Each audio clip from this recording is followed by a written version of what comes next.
सगळं विजलं म्हणले तुमचं. चमत्कार पेटता चांदोबा भगवंत विझवतात, अशा प्रकारची ती टिळा आहे. बोने दावी सारंगधराला, सारंगधर जी मूर्ती आहे तिला बोने दाखवतात. आणि बोने दाखवताना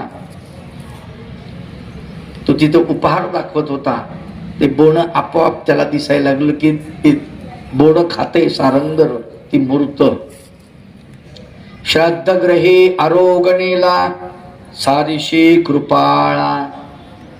द्वारकेमध्ये एकाच्या घरी श्राद्ध आहे आणि तिथे भगवंत जेवणाला गेलेले आहेत. याचा अर्थ महानुभाव पंथातल्या माणसांनी श्राद्ध घालायचा नाही. नाही तर तुम्ही म्हणसा देवानं श्राद्ध खाल्लं, आम्हाला आमच्या बापाचं श्राद्ध घालायला काय अडचण आहे का? काही अर्थ काढू नका. कळलं ना? कारण ते त्या परंपरेमधले होते, त्यांना काही न सांगता भगवंत त्यांचं भोजन स्वीकारतात, एवढाच अर्थ आहे. मृतवत्स केले सजीव, चांपेल स्वीकारी प्रभुराव. निर्जीव स्वाना त्यागिसी गाव, निर्मळ करावया. मृतवत्स केले सजीव, वासरू मरून पडलेलं त्याला सजीव केलं, त्याला उठवलं. अशा अनेक चमत्कार आहेत चक्रपाणी भगवंताचे. चांपेल स्वीकारी प्रभुराव.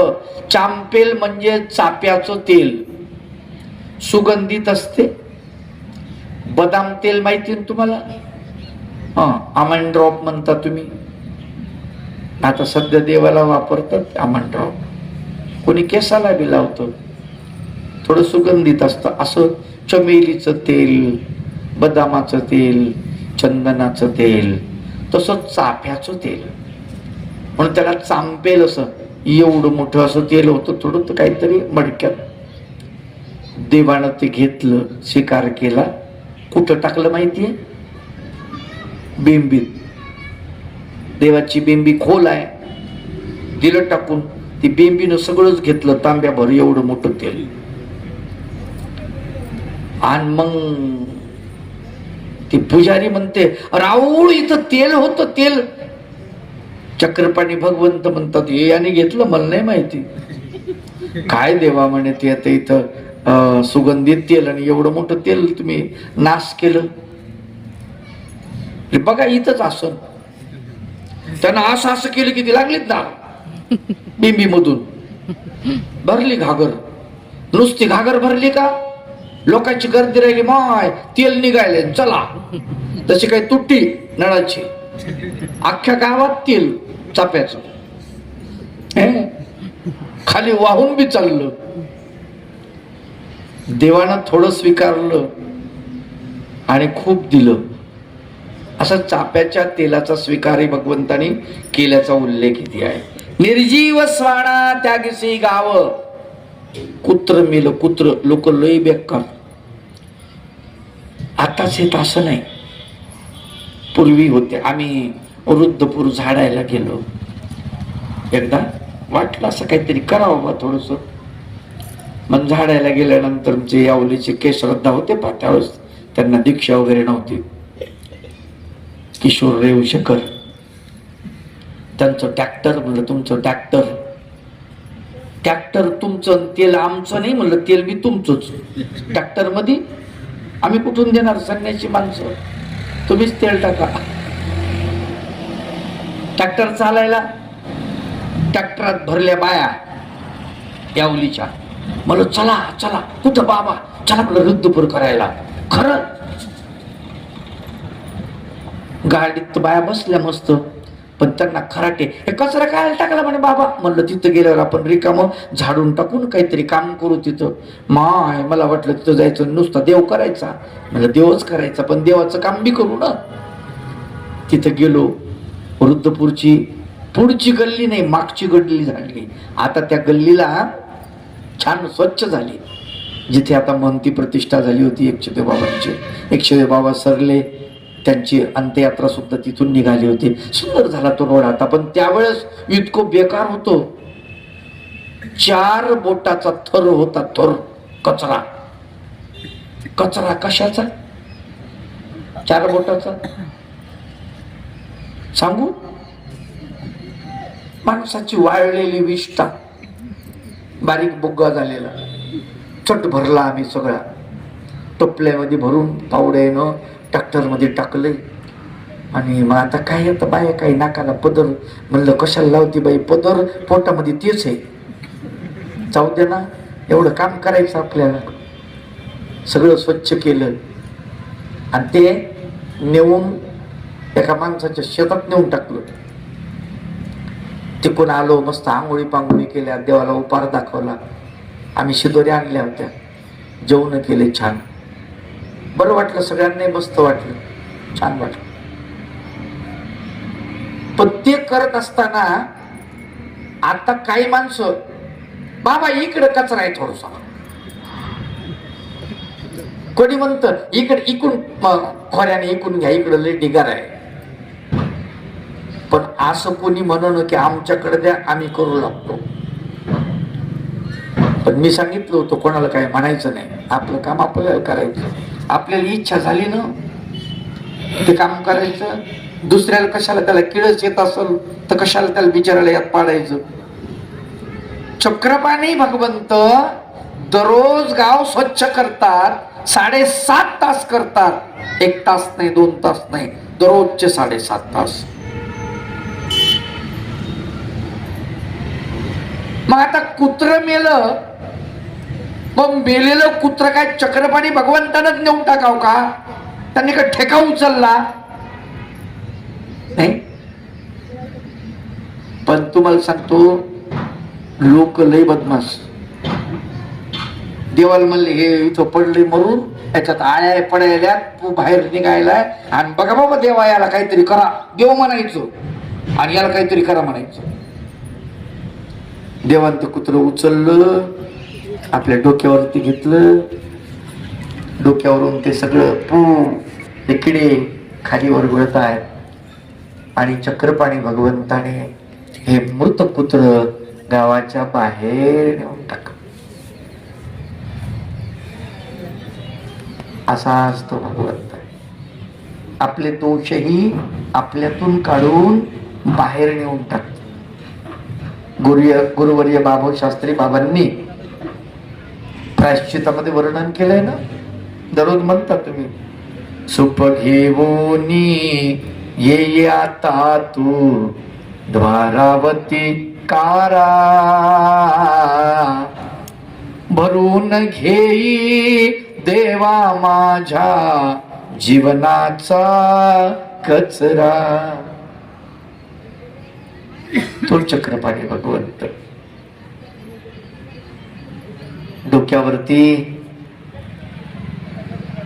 स्वान मेलेलं घेऊन गेला. लोकांची अवस्था अशीच आहे. मुंबईमध्ये गाढव मेलं, गाढव. मग आता गाढव मेल्यानंतर त्यावेळेला आचार्य अत्रे महानगरपालिकेमध्ये निवडून आलेले होते. प्रख्यात्रे प्रल्हाद केशव अत्रे, मुंबईचे ज्येष्ठ साहित्यिक, खूप मोठा माणूस, विनोदाचार्य ज्याला म्हटलं जायचं तो माणूस. मग आचार्य अत्रेंनी फोन केला म्युन्सिपाल्टीला, इथं गाढव मेलय, याला घेऊन जा. म्युन्सिपाल्टी वाले भलते हुशार. ते म्हणले तुम्ही एवढे मोठे समाज सुधारक आणि एवढं सामाजिक काम तुमच्याच्यानं होईना का, तुम्ही नेऊन टाकाव, काय बिघडत. ते म्हणले हरकत नाही आम्ही नेऊन टाकायला, पण माणूस मेल्यानंतर त्याच्या नातेवाईकाला पहिले वर्दी द्यावं लागते, म्हणून तुम्हाला सांगितलं. विनोद तुम्हाला काही कळला नसल. गाढवाचे नातेवाईक कोण? गाढव. मग तुम्हाला निरोप दिला म्हणले आता तुम्ही नाही नेऊन टाकलं तर आम्ही नेऊन टाकूच म्हणले, काय अडचण नाही. तुम्ही तुमच्या घरचा कचरा नेऊन नाही टाकला, देव तर टाकणारच आहे. त्यानं वसा उचललाय, त्यानं विडा उचललाय. सगळं स्वच्छ करायचं, पृथ्वी स्वच्छ करायची, शुद्ध करायची, पाणी शुद्ध करायचं, हवा शुद्ध करायची, वातावरण शुद्ध करायचं. एवढंच नाही तर तुमचं अंतःकरण सुद्धा शुद्ध करायचं. तुमच्या अंतःकरणामध्ये साचलेला कचरा, मळ तो सुद्धा काढून टाकायचा. राग, द्वेष, काम, क्रोध, मद, मत्सर, लोभ, मोह हा कचरा सुद्धा काढण्याचा विडा भगवंतानं त्या उचलला आणि तो आपलं अंतःकरण शुद्ध करतो, आपला कचरा काढून टाकतो. कुत्र म्हणजे काय, मामूली गोष्ट आहे त्याला, त्या देवाला. खीर बोलणी चकित केले, कामाख्या सुग्रणी मणितले, श्री प्रभोसी उपकृत केले, विद्या प्रदायका. आता या ठिकाणी कामाख्या नावाची सुग्रणी आलेली आहे. देवाची कीर्ती ऐकून काउरुळीची कामाख्या असं म्हटले तिला. आता काउरुळ प्रदेश म्हणजे अचलपूरचा, अळसपूरचा भाग आहे असंही एक मत मी ऐकलेलं आहे. इथे राहत होती म्हणतात. ही हठयोगिनी दत्तात्रय प्रभूंच्या हठयोग परंपरेमधली दत्तात्रय प्रभूंची शिकीन, शिष्या. दत्तात्रय प्रभू सर्व भारतातील सगळ्या पंथाचे आदी, नाथ संप्रदायाचे आदी, महानुभाव पंथाचे आदी, वारकऱ्यांचे आदी, इथे जेवढे जेवढे पंथ वगैरे सगळे आहेत त्या सगळ्यांचे आदी गुरु मानतात. सगळ्या शाखा उपशाखा दत्तात्रय प्रभूपासून निघालेले. अशी ती कामाख्या. कामाख्या शब्दाचा अर्थ जिचे डोळे कामुक आहेत. अख्ख्या, अखिया हिंदी शब्द येतो, संस्कृत त्याला हे लागलेलं आहे. मूळ शब्द संस्कृत आहे. अक्ष, काय अक्ष म्हणजे काय, डोळा. लोचन म्हणजे डोळा, अक्ष म्हणजे डोळा. कामाख्या जिच्या डोळ्यामध्ये काम परिपूर्ण भरलेला आहे, कामुक डोळे आहेत ज्या स्त्रीचे, तिला कामाख्या असं नाव पडले. तिचे स्वतंत्र पूर्ण मोठी लीळा आलेली आहे. तर त्या कामाख्याला सुगरण म्हणताय. ती सुगरण होती. श्री प्रभूसी उपकृत केले, ही लीळा सुद्धा पुढे मोठ्या प्रमाणात आलेली आहे. श्री प्रभू बाबा तिथे गेले. कुठं, द्वारकेला. द्वारकेच्या गोमती तटावरती चक्रपाणी भगवंत आणि श्री प्रभू भगवंत दोन्ही अवताराच्या लीळा आहेत. असा दंड आहे, काठी. काठी असते त्याला असं थोडस अर्धचंद्राकृती लाकूड असतो हात ठेवण्यासाठी. माळा असते अशी. आणि यांनी आपली कमळारण्य, यांचे गोविंद प्रभू बाबांचे जे आहेत गुरु, आणि मला वाटते गोविंद प्रभू बाबांना काही विबुधारण्य असं काही नाव आहे. आणि ते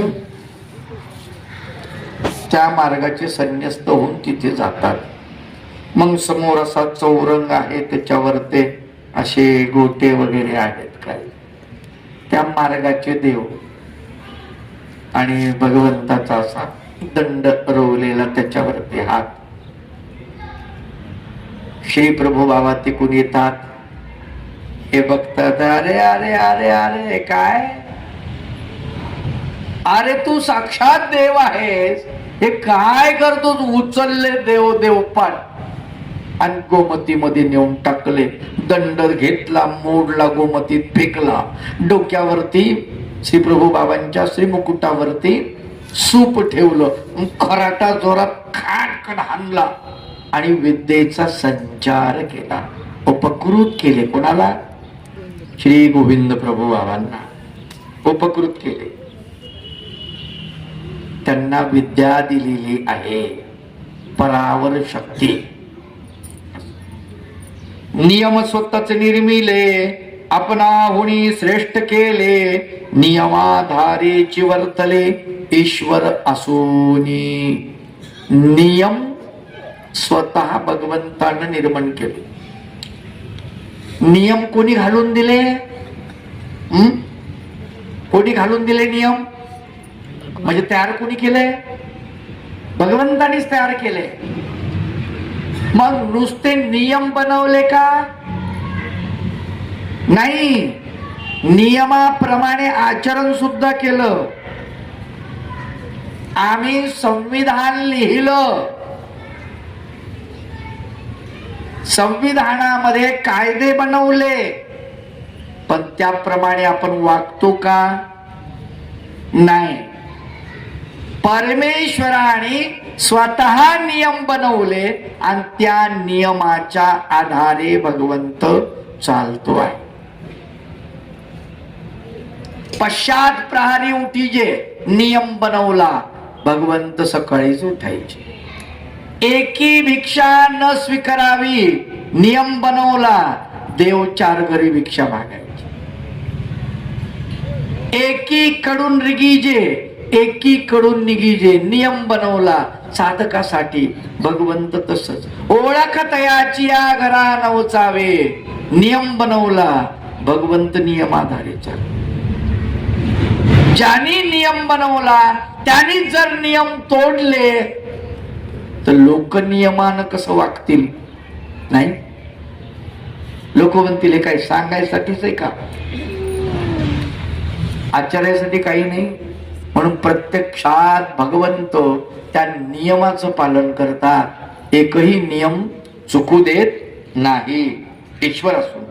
त्याची महापावन गाथा ऐकता मिळेल स्वस्थता, जीवन विकासिनी कथा सांगत असे. त्या परब्रह्म परमेश्वराची महापावन गाथा. गाथा म्हणजे चरित्र जे महापावन आहे, आपल्याला अनेक पापापासून मुक्त करणार आहे. ऐकता मिळेल स्वस्थता. आपण जर ही गाथा ऐकली तर आपलं चित्त कसं होईल? शांत होईल, स्वस्थ होईल. स्वस्थता ती लाभेल. आणि काय होईल? जीवन विकासिनी कथा. माणसाच्या जीवनाचा विकास करणारी ही कथा, आपल्या जीवनाचा विकास करणारी कथा तुम्हाला सांगत आहे. म्हणाले, व्रत अखंडित अवतारिले, प्रसंगी पूरही त्यजिले, परधर्माशी गौरविले, कृती करोनी. व्रत अखंडित अवधारिले, खंड पडू दिला नाही. दररोज चक्रपाणी भगवंत 7.5 तास द्वारका स्वच्छ करायचे. किती तास? 7.5 तास. त्याच्यामध्ये ताप आली बा, आज थोडा आळस आला बा, आणि मग थोडं झोपू द्या बा, आणि आजच्या दिवस नाही केलं तर काय होईल बा, आणि आपणच काय करायचं बा, दुसऱ्यानं का झोपा काढायचं का बा? असलं नाही. अगदी अखंडित व्रत धारण केलेलं आहे. आणि प्रसंग तसा आला, व्रत तोडण्याची वेळ जर आली तर व्रत तोडलं नाही, शरीर सोडलं. काय सोडलं? शरीर. माणूस किती पक्का आहे हे संकटामध्ये कळतं. कशामध्ये कळतं? संकटामध्ये. कोरोना आलता की नाही? कोरोना, हा, कोरोनाच्या काळामध्ये भक्त मनवणारे माणसं किती पक्के होते हे समजलं. लोक म्हणले अंडे खा, बकऱ्याचं मांस खा, कोंबडीचं मांस खा, तुम्ही जिवंत राहणार, नाही तर तुम्ही मरणार. लोक घाबरले, माळा काढून ठेवल्या, अंडे खाल्ले, तोंड खराब केलं, पोट खराब केलं. आता खुशाल जिवंत आहेत काय? मी म्हणतो जिवंत राहून काय तीर मारले ह्याच्यापेक्षा तुम्ही मेले असते बरं झालं असतं. नाही, ज्या माणसांनी आपले प्राण वाचावेत म्हणून त्या काळामध्ये मांस भक्षण केलं, अभक्ष भक्षण केलं, त्या माणसाला काय माणूस म्हणून रक्त सोडून दिलं, जीवावर आलं म्हणजे. आम्ही बोलवर आम्ही घरी जाऊ नाही का? जीवावर बेतली तर अवघड आहे. औरंगजेबाच्या काळामध्ये लोक राम राम राम राम राम राम म्हणायचे. मुसलमानाच्या तलवारी फिरल्या, बंद कर दे राम, अल्लाह मान, राम अल्लाह अल्लाह अल्लाह, आला रे आला रे आला आला. झाले ना मुसलमान लोक. कोण कोण येतो? दिलं धर्म सोडून. Road cross. चक्रपाणी भगवंत अंगावर बेतल्यानंतर शरीर सुद्धा त्याग करतात. त्यालाच धर्म म्हणतात. धर्मासाठी, धर्मापुढे सगळ्या गोष्टी गौण आहेत. धर्म जिवंत राहिला तर आपण जिवंत राहू. धर्म मरण पावला, धर्म बुडाला, आपण जिवंत राहून उपयोग नाही. बरोबर आहे. छत्रपती संभाजी महाराज 41 दिवस हाल हाल करून मारलं. किती दिवस? 41. अन्नाचं कातड जनावराच्या कातड्यासारखं सोडलं. जिवंतपणे संपूर्ण अंगावरच कातड काढून टाकलं. काय वाटत असेल त्याला? साखळ घालात बांधून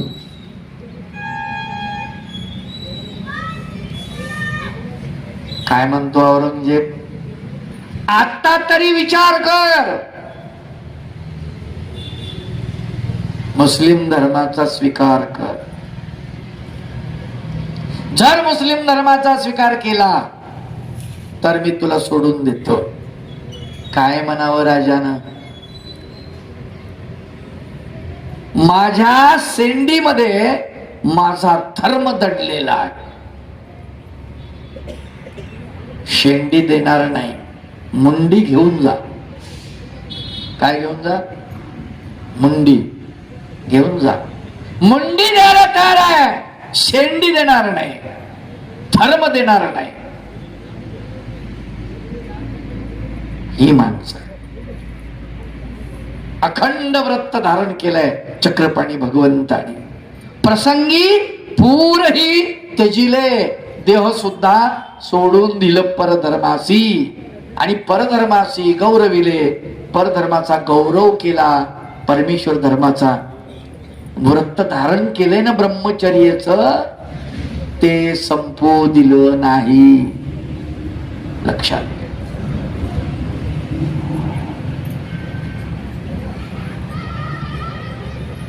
संत केशवनाथ व्यास, त्यांची पत्नी इतकी सुंदर होती, देखणी होती. एकदा प्रपंच सोडलाय ना, सोडला. 7 अहोरात्र पत्नी सोबत आमना सामना आहे, युद्ध आहे, प्रचंड प्रमाणामध्ये युद्ध आहे. ती तिच्या नजरेनं घायाळ करते, शरीराच्या अंग प्रत्यंगाने घायाळ करते.